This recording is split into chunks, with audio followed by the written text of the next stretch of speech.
Zilla sends his regards, Lo Wang. Oh, split of personality! You are Lo Wang, a master ninja assassin for a massive conglomerate that controls every major industry, Zilla Enterprises, led by Master Zilla. But Master Zilla became corrupt, and Lo Wang, an honorable warrior, quit. In response, Master Zilla sends his army of evil to kill Lo Wang. It is up to him to destroy the evil and defeat Master Zilla. 3D Realms, the developers behind the surprise hit Duke Nukem 3D, have been working on their next game since 1994. After Duke's success in 1996, they changed elements of their next game to match the tone and humor of Duke. Thus, in 1997, they released the crude kung fu movie parody shooter, Shadow Warrior. You no mess with Lo Wang!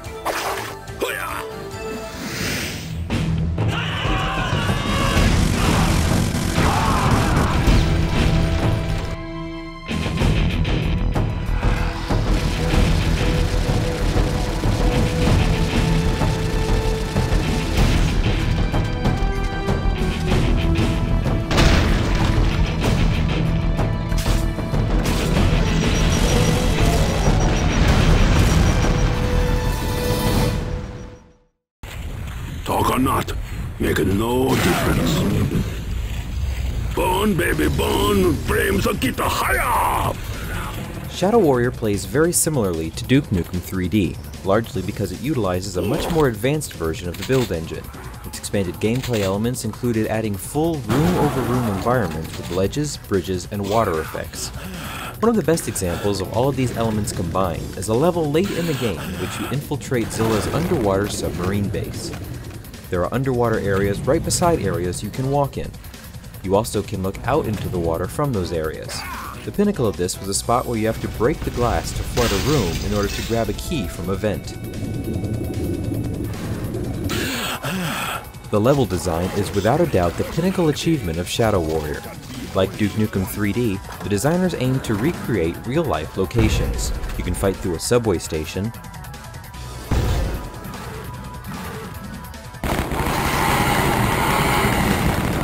battleship, Tora, tora, tora! airport,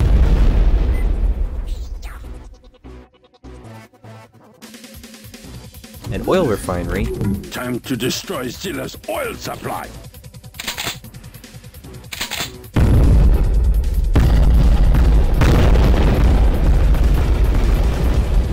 and a volcano whose summit is above a cloud layer.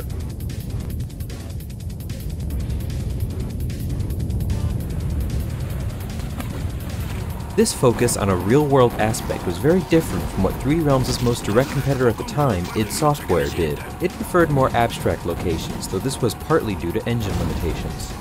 The build engine, despite still utilizing sprite-based enemies and environments, still managed to build better worlds than the id Tech engines, even though the shooting mechanics of id's efforts were generally much more solid. The weapons you have at your disposal to defeat the evil forces of Zilla run the gamut of shurikens, Uzis, and a missile launcher. However, two weapons in particular stood out to me. First was the katana. While I initially dismissed it as a gimmick, as the game progressed it became a useful weapon to take out weaker enemies, allowing conservation of the ammo for the larger weapons that are more useful against the tougher enemies. Shadow Warrior also boasts having what might be one of the best shotguns I can remember from an FPS. The Riot Gun is a 4-barreled shotgun with an alternate fire. Its normal fire is a regular shotgun blast. However, its alternate fire is a 4-barreled volley of death directed at anyone in your way. Other more exotic weapons you employ include literally using the head of one of your enemies to shoot a stream of fire. Ho ho! Sticky bomb like you! Pero attack! It go boom! And sticky proximity bombs, one of the first implementations of this weapon, and one that wouldn't catch on again until around 2001. The game also boasts a healthy variety of enemies, though easy once you figure out the best way to bring them down. You are initially fighting basic enemy ninjas of varying degrees of difficulty. Then you fight quick-moving lady ninjas,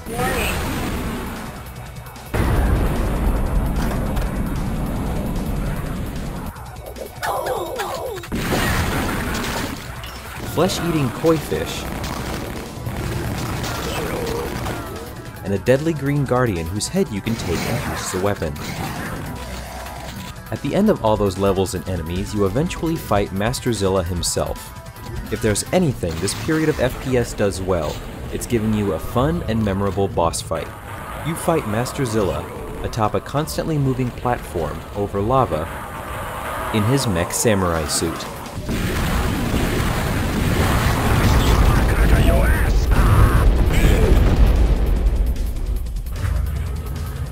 I can't be the only one that wants to see Mecha Hitler facing Mecha Samurai. Maybe throw in the Cyber Demon from Doom and the Cycloid Emperor from Duke Nukem 3D and we'll have a hell of a party. The primary character of Lo Wang, if the name hadn't already given it away, is a somewhat racist Asian stereotype. I like sword. That's a personal weapon. Much like Duke Nukem was a stereotype for gung-ho action movie guys. That's no ordinary Wang. The idea was for Shadow Warrior to poke fun at bad kung fu movies. And frankly, there's nearly as many bad kung fu movies as there are bad action movies. Be proud, Mr. Wu. As I was playing, I actually enjoyed Wang's personality a lot more than Duke's. Oh, look, you're coming apart. It doubly helped that whenever he tried to flirt with one of the various women around the world, they would often threaten or even shoot him. Hey, baby, pull my finger. While not exactly a timeless classic, Shadow Warrior demonstrates what the golden age of FPS would eventually evolve the genre into.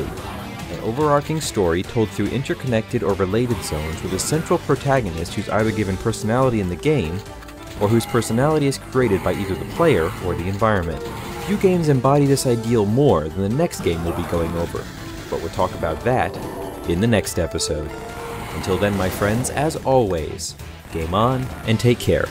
I leave you now with a delightful rap from the one and only Lo Wang.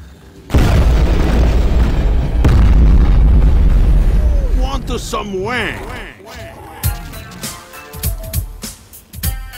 Ah, yes. I see you ready for action. I like that. Learn well, my son.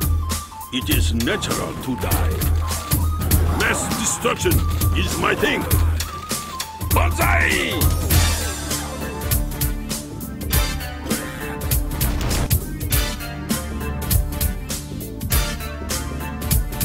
Hey, you! Yes, you! I am the Shadow Warrior! Let's fight! What are you waiting for? Eh? I'm talking to you. I am everybody's worst nightmare. Now, let's fight! Horny rabbits! Have fun, little rabbit!